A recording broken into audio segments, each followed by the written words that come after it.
Só na minha de bobeira, como quem não se preocupa. Olhar o tempo que passa sem nem ligar, andar na rua. Só os meus pés me dão asas pra chegar onde eu quero. Só minha mente organiza meus planos pra esse inferno. Pra fugir sigo em frente, a vista do qual eu busco. Hoje pro que eu quero, nada me impede. Aqui nesse mundo, deixo pra trás todas as vozes que me dizem não.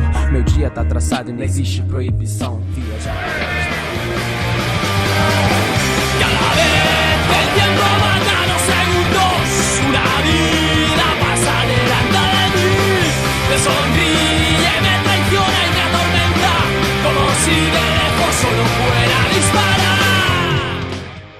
Washing one's hands of the conflict between the powerless and the powerful means always to side with the powerful. Paulo Freire, 1985. Freire was a revolutionary. He transformed education for the impoverished and training for educators, and envisioned education as the seedbed of large-scale revolution for a more equal society.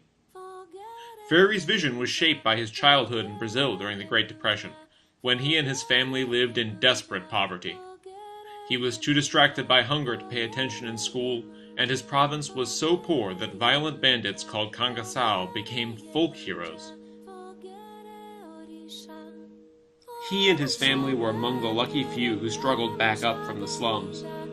Freire achieved PhDs in law and in philosophy, and was set to become one of Brazil's governing elite early in his life. Tortured by his conscience, however, he found himself teaching instead, and there met his wife. They devoted their lives together to education among the peasants, bringing literacy, numeracy, self-confidence, and access to poor farmers and to their children. Freire experienced harrowing days and nights of fearing police retribution for his activism. He encountered the terrible effects of superstition, ignorance, poverty, and oppression. And he discovered the role that education, or lack of it, played in that oppression.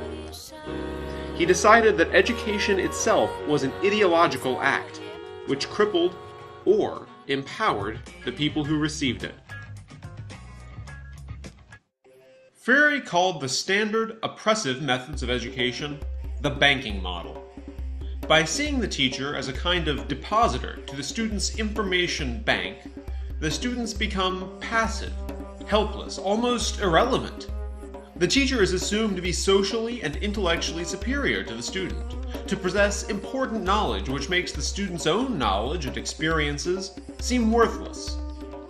In the end, the banking model reinforces a hierarchical, destructive social structure, which enables oppression. In response, Freire pioneered a new vision for education, one he called dialogical.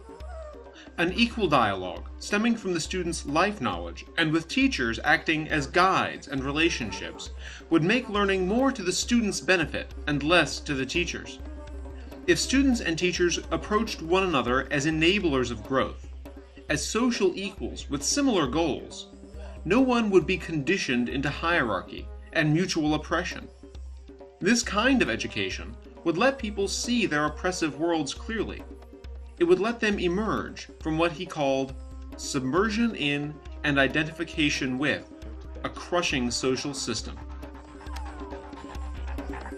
And what happens when people see an oppressive system for what it is? Revolution.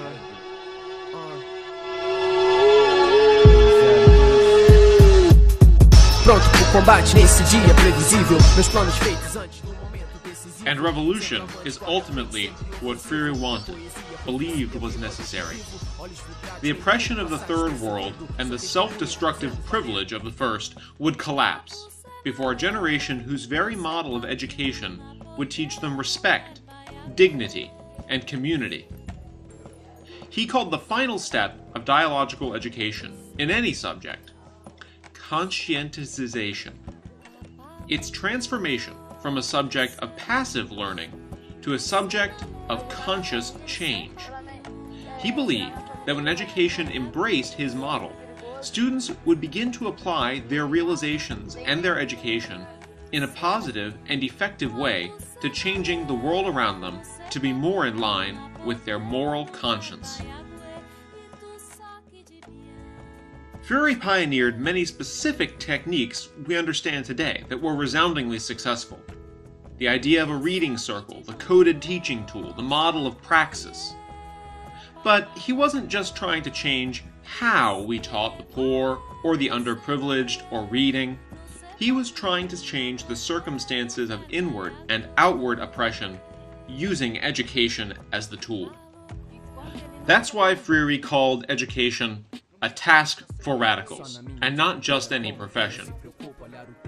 As he wrote in The Pedagogy of the Oppressed, in dialogical education, the experience of education becomes the practice of freedom.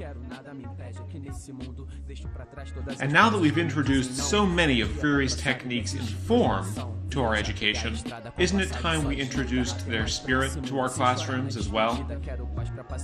Se esgota na rotina, só tranquilidade volta sozinho com uma bela mina. Eu fujo desse mundo e dos conflitos desse meio. Sou eu quem dito as regras, não importa onde eu estiver. Dragões contra minha paz, faço tudo só com o que tenho. O selva não me consome, hoje eu posso o que eu quiser. Eu fujo desse mundo e dos conflitos desse meio. Sou eu quem dito as regras, não importa onde eu estiver. Dragões contra minha paz, faço tudo só com o que tenho. O selva não me consome, hoje eu posso